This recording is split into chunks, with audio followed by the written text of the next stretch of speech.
नमस्कार, स्वागत है आपका। आप देख रहे हैं ग्राउंड रिपोर्ट। आपके साथ मैं हूं शबाब। दिन भर क्या घटा प्रदेश में खास, हम आपको बताएंगे अगले आधे घंटे में। बुलेटिन की शुरुआत करेंगे मुख्यमंत्री के मथुरा दौरे से। मुख्यमंत्री योगी आदित्यनाथ आज ब्रज की होली में पहुंचे और वहां का नजारा देखने ही लायक था। सीएम योगी ने बरसाना में रंगोत्सव का आगाज किया। सीएम योगी ने भक्तों पर फूल बरसाए। अयोध्या काशी के बाद अब मथुरा में विकास की बारी है, ये बात आज मुख्यमंत्री योगी आदित्यनाथ ने कही।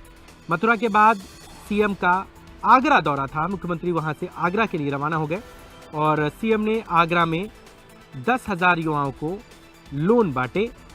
ये बड़ी खबर है इस वक्त आपके टीवी स्क्रीन पर। मुख्यमंत्री योगी आदित्यनाथ आज अपने एक दिवसीय दौरे पर मथुरा पहुंचे थे, जहां पर उन्होंने बरसाना में रंगोत्सव का आगाज किया, उसकी शुरुआत की और इसी के साथ ही ब्रज में होली की जो धूम है, होली की जो रौनक है, वो शुरू हो गई है।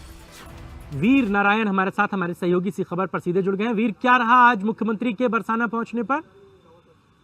देखिए बिल्कुल समाज बता दूं कि मथुरा की जो होली है वो आस्था, भक्ति और प्रेम का प्रतीक है।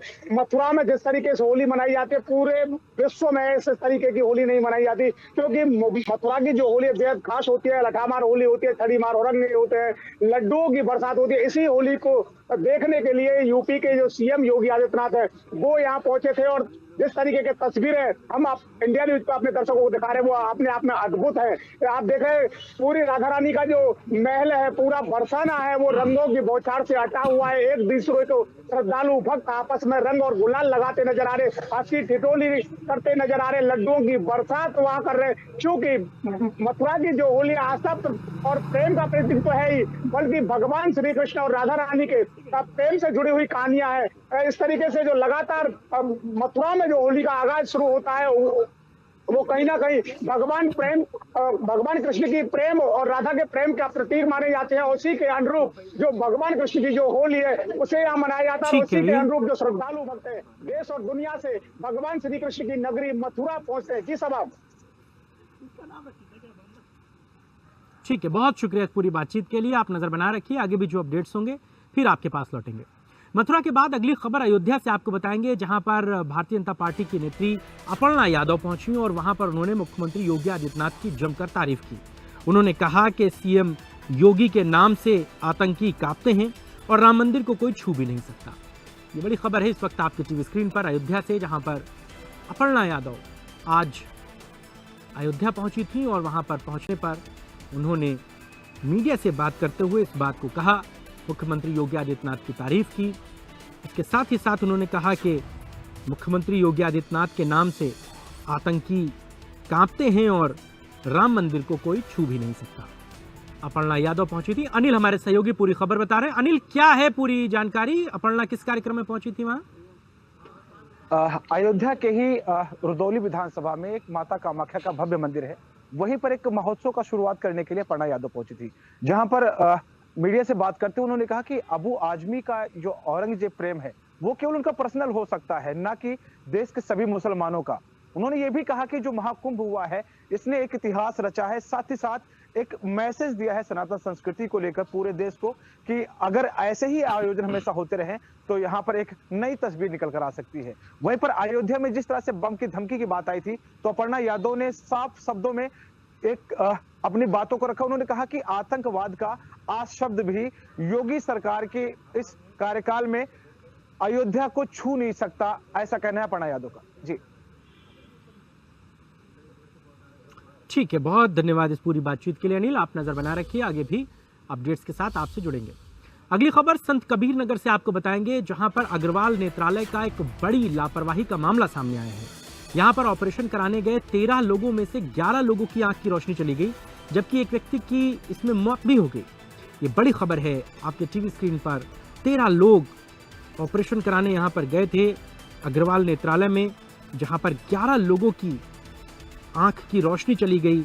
ऑपरेशन के बाद एक मरीज की जान तक चली गई और अब लोग न्याय के लिए दर दर भटक रहे हैं।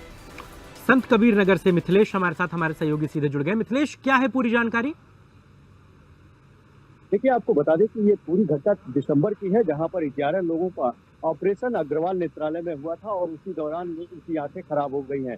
हालांकि लोगों का आरोप है कि डॉक्टर की लापरवाही की वजह से उनकी आंखें खराब हुई हैं। हालांकि उन्होंने इस मामले में जिलाधिकारी समेत विभिन्न अधिकारियों को शिकायती पत्र देकर कार्रवाई की मांग करी थी। हालांकि उसी मरीज में से आज एक मरीज की मौत हो गई है, जिसके परिवार में लोगों का रो रो कर बुरा हाल है। परिवार के लोगों ने शव को रखकर अंतिम संस्कार करने से मना कर रहे थे। इस मामले की सूचना मिलते ही पुलिस और प्रशासन के अधिकारी मौके पर पहुंचे हैं, जहां उन्होंने कार्रवाई का आश्वासन देकर शव को कब्जे में लेकर पोस्टमार्टम के लिए भेज दिया है और पुलिस इस मामले में स्थानीय पुलिस मौली ने मुकदमा दर्ज कर लिया है। हालांकि इस मामले में जिलाधिकारी समेत मुख्य चिकित्सा अधिकारी का कहना है कि जल्द से जल्द का इसमें कड़ी कार्रवाई की जाएगी। लेकिन सबसे बड़ा सवाल यही है कि उन लोगों का कहना है कि अभी तक किसी प्रकार की कार्रवाई नहीं हुई है, जिससे वो दर बदर भटकने को मजबूर है। हालांकि अधिकारियों का एक तरफ कार्रवाई करने का आश्वासन तो जरूर दिया जा रहा है, लेकिन दूसरी तरफ अभी भी लोग निराश हैं। लेकिन देखने वाली बात यह है कि कार्रवाई कब होगी। जी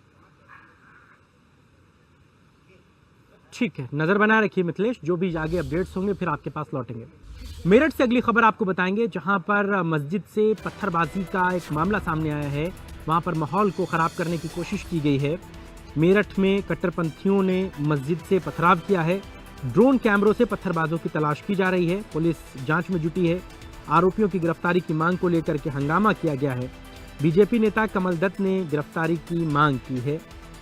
पंकज हमारे सहयोगी मेरठ से पूरी खबर बता रहे हैं। पंकज, क्या है, कब का मामला है ये?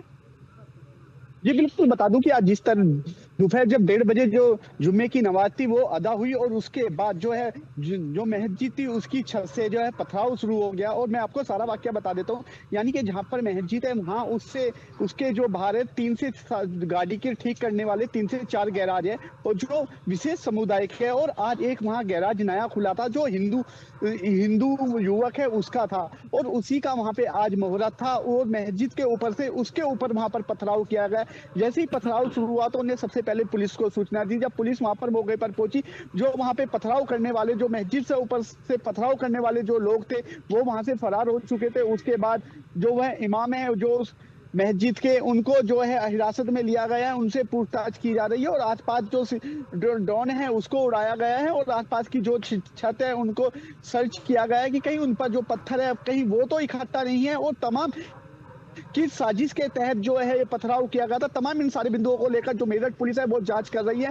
जो इमाम है उनसे पूछताछ की जा रही है। वहीं दूसरी चीज, जो हिंदू संगठन वहां पर पहुंचे थे उन्होंने वहां पे प्रदर्शन किया था, पत्थरबाजी करने वाले जो लोग थे उनकी गिरफ्तारी की मांग की थी। तमाम सारे इन बिंदुओं को लेकर जो मेरठ पुलिस है वो जांच कर रही है। वहीं जो हिंदू संगठन है उनका कहना है कि अब तक इस मामले में अगर गिरफ्तारी नहीं हुई तो आगे इसमें जो है हमारे द्वारा प्रदर्शन किया जाएगा, क्योंकि आने वाले समय में जो अगला जुम्मा है उस दिन जुम्मा भी है और होली भी है, दोनों एक साथ है। तो ऐसे में माहौल ना बिगड़े तो तमाम मेरठ की जो पुलिस है सड़कों पर है और लगातार जहां पर पथराव, जिस क्षेत्र में पथराव हुआ है वहां पर सर्च ऑपरेशन किया जा रहा है। छतों पे कोई पत्थर तो इकट्ठा नहीं है। तमाम इन सारी चीजों को लेकर मेरठ पुलिस जांच कर रही है। जी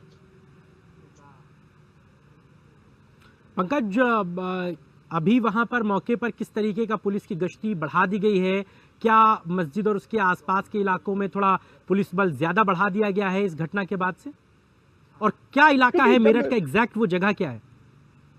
बिल्कुल, क्योंकि मेरठ का वो 0 माइल यानी कि बागपत अड्डा कहलाया जाता है।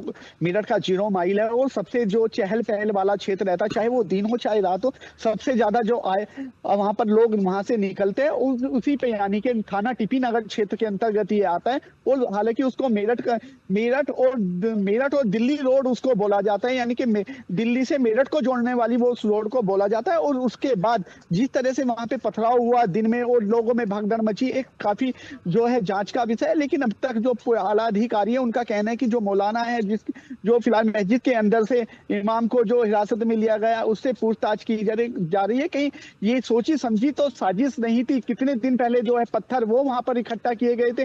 तो तमाम इतने बड़े दिन में, यानी कि आज जैसी जुम्मे की नमाज अदा हुई और इसके बाद इतने ज्यादा पथराव वहां पर किया गया, जहां पर यानी कि आज जहां गैराज खोला गया था, जहां उस गैराज के आज जहां पर ओपनिंग थी और जहां पर तंबू लगाया गया था, तो उस पे पथराव इतना ज्यादा किया गया कि जो गैराज का मालिक था उसकी समझ में नहीं आया कि कहां से पथराव हो रहा है। जी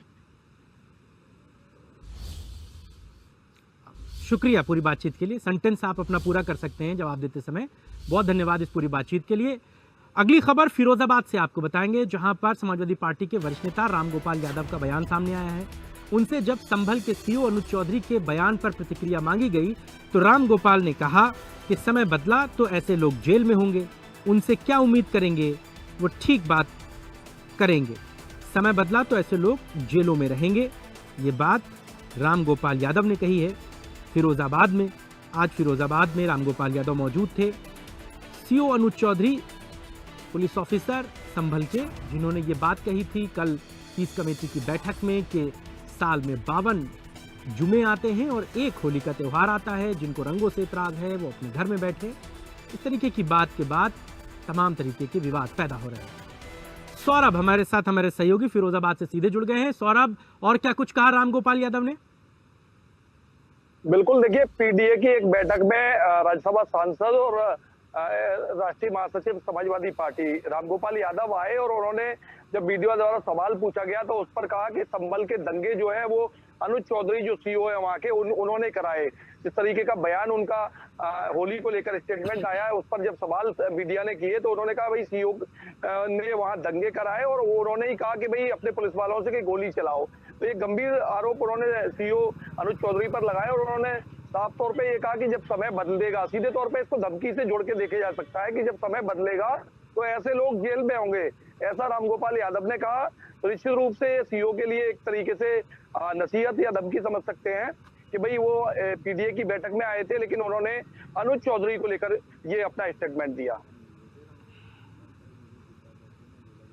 ठीक है, बहुत धन्यवाद सौरभ इस पूरी बातचीत के लिए। आप नजर बनाए रखिए, खबर में आगे जो अपडेट्स होंगे फिर आपके पास लौटेंगे। बुलंदशहर से बड़ी खबर अगली आपको बताएंगे, जहां पर खाद्य विभाग की बड़ी कार्रवाई सामने आई है। खाद्य विभाग ने आज कई जगहों पर छापे मारे और उस छापे में होली से पहले नकली घी की बड़ी खेप बरामद की गई है। पार्श्वनाथ प्रीमियम घी फैक्ट्री पर खाद्य विभाग ने छापा मारा। 10,000 किलो नकली घी बरामद किया गया है। नकली घी की कीमत करीबन 50 से 60 लाख रुपए बताई जा रही है। ये बड़ी खबर इस वक्त आपके टीवी स्क्रीन पर। पुनीत हमारे साथ, हमारे सहयोगी इसी खबर पर सीधे जुड़ गए हैं बुलंदशहर से। पुनीत, क्या है आज की छापेमारी में, क्या कुछ रहा? बिल्कुल, देखिए, अगर छापेमारी की बात करें तो बुलंदशहर के कोतवाली देहात क्षेत्र के गांव सराय छबीला में फैक्ट्री चल रही थी। बड़ी बात यह है कि ये जो फैक्ट्री चल रही थी इसमें नकली घी बनाया जा रहा था और इतनी भारी तादाद में नकली घी बनाया जा रहा था कि आप अंदाजा लगा सकते हैं कि जब मौके पर ही लगभग 10,000 से अधिक किलो जो घी मिला है, जिसकी कीमत बाजार में 50 से 60 लाख रुपए की कीमत की बताई जा रही है।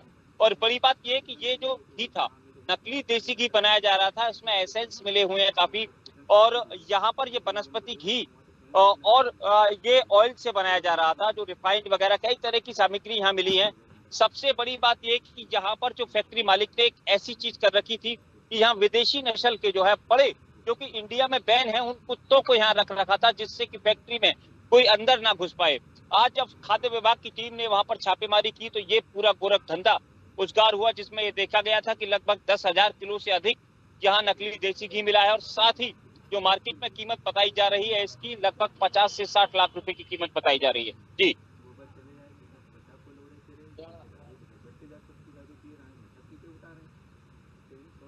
ठीक है, इस पूरी जानकारी के लिए धन्यवाद आपका। आप नजर बनाए रखिए, खबर पर आगे जो भी अपडेट्स होंगे फिर आपके पास लौटेंगे। इन्हीं तमाम खबरों के साथ ही ग्राउंड रिपोर्ट में आज के लिए बस इतना ही। देश और दुनिया की तमाम बड़ी और अहम खबरों के लिए देखते रहिए इंडिया न्यूज उत्तर प्रदेश उत्तराखंड। मुझे और मेरी पूरी टीम को दीजिए इजाजत। नमस्कार।